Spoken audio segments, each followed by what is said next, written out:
How's it going, everybody? It's Charlie and welcome back to another video on the Chatting Leeds YouTube channel. Different setting for this evening's video. I'm in the living room as there's a few home truths that need to be said on this video just regarding yesterday's defeat against Preston North End. Just before we get into the video in more detail, make sure you're smashing the like button. It really does help get the video out there to more people. Please subscribe if you are brand new. We're on the road to 3,000. If you could do me a solid and hit that subscribe button, it would very much mean a lot. Hit me up in the comment section with all your thoughts and opinions on the topics discussed in today's video. And of course, make sure you're hitting the notification bell so that you're always aware of when content is out on the channel. So then, now... It's funny, actually. I could have come on yesterday and reacted to this game.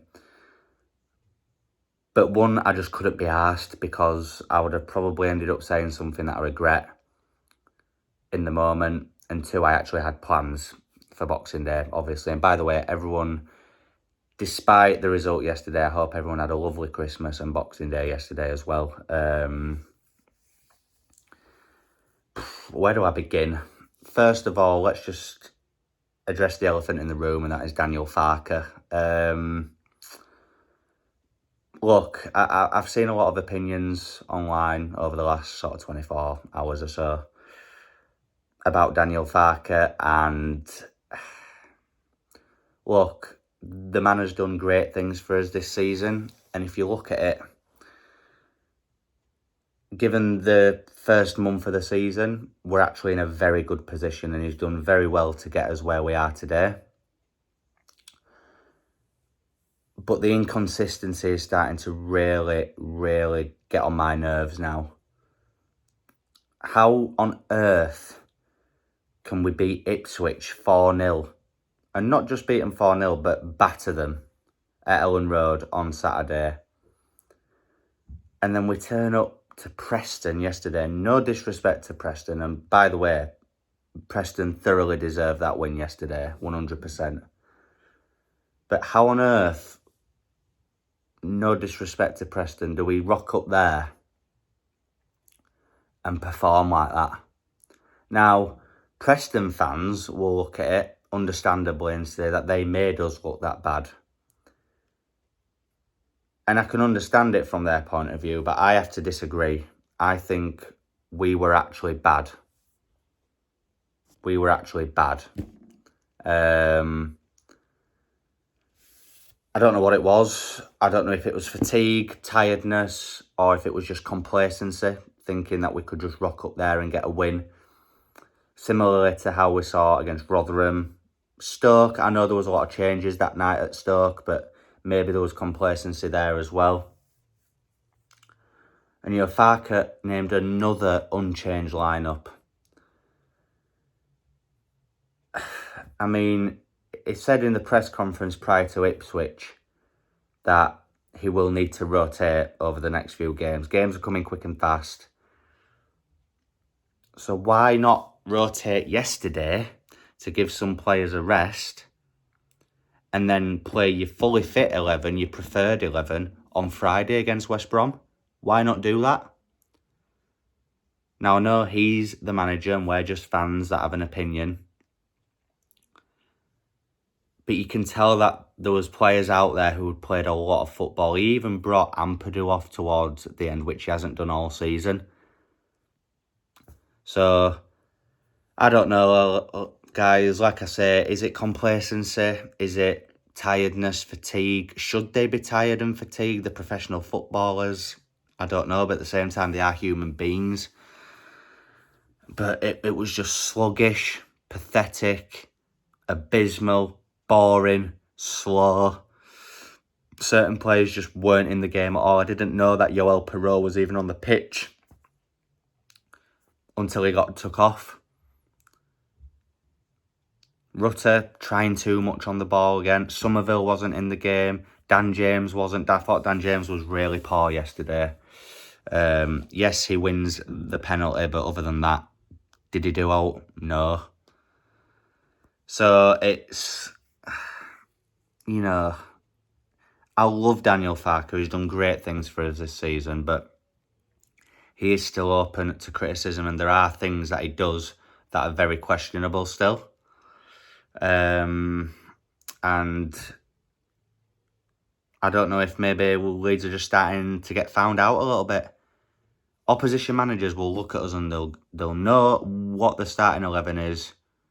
They'll know the tactics. It's predictable. Predictable FC. Switch it up. In fact, I say switch it up against West Brom, but does he need to play his best 11 in that game? I think he should. I think he should have rotated yesterday, but he didn't.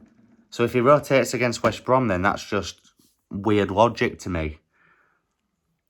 But that's a topic for tomorrow's video. But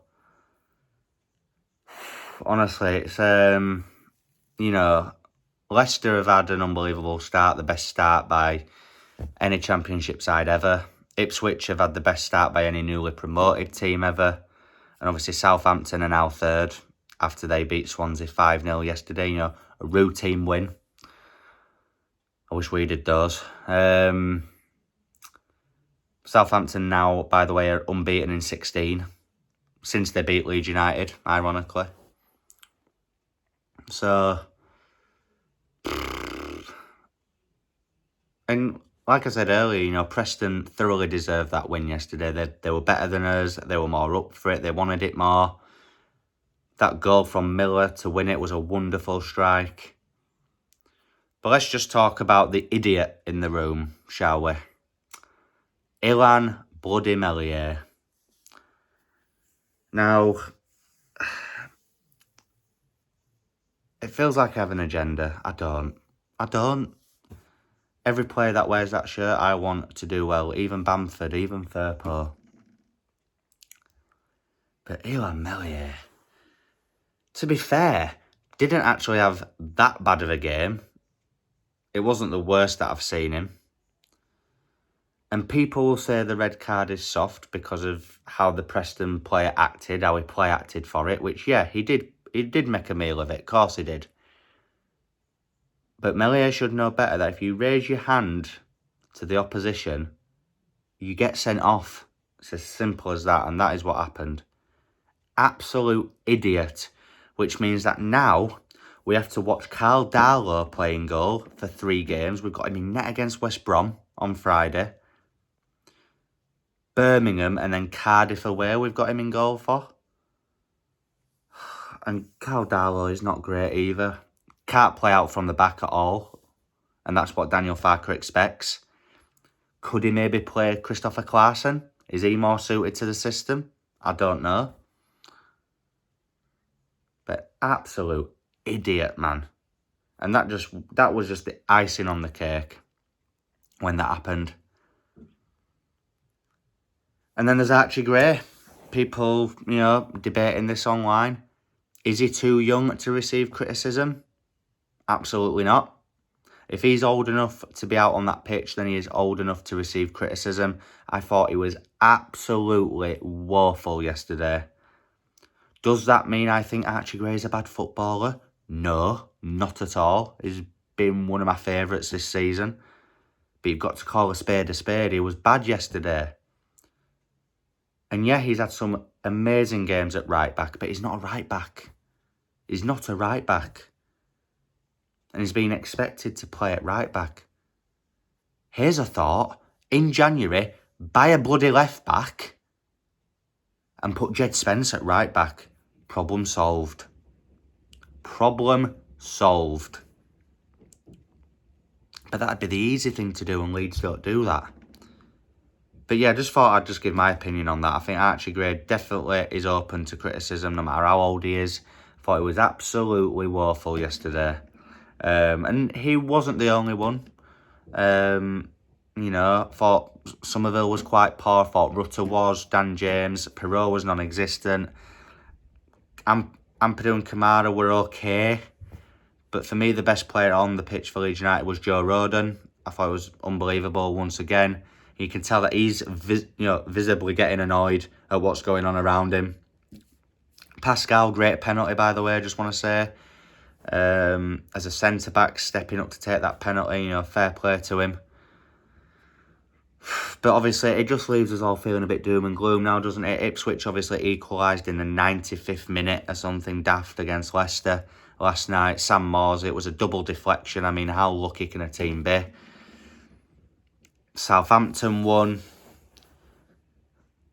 So now we're 3 points behind Southampton, which is even more yardage that we've got to make up now. And it just feels like now, guys, I have to say, it just feels like it is going to be playoffs. I think the top two have started unbelievably well. It's a freak season up at the top. And Southampton look like they've found their form now. So, look, I think it's playoffs for us now. Unless something drastic happens. But we are too inconsistent. Too inconsistent, guys. And it's really getting on my tits now. It really is. Honestly, watching that yesterday was so frustrating. But I'm going to leave it there anyway, guys. Rant's over now. But if you've enjoyed this video as best you can, make sure you're smashing that like button on your way out. Just helps get the video out there to more people. And make sure you're subscribing if you're enjoying the content as well. We're on the road to 3K. Hit me up in the comment section with your thoughts and opinions. Archie Gray, was he that bad and is he open to criticism? Daniel Farke, yeah, just give me your thoughts on him at the minute. And is it tiredness? Is it fatigue? Is it complacency? Hit me up with your thoughts. And of course, hit the notification bell so that you're aware of when I'm uploading. And I'll be back tomorrow with your match preview ahead of the West Brom game, where I'll be giving my thoughts in detail on how I think the game will go. Enjoy the rest of your evening, and I will see you in a bit. Cheers.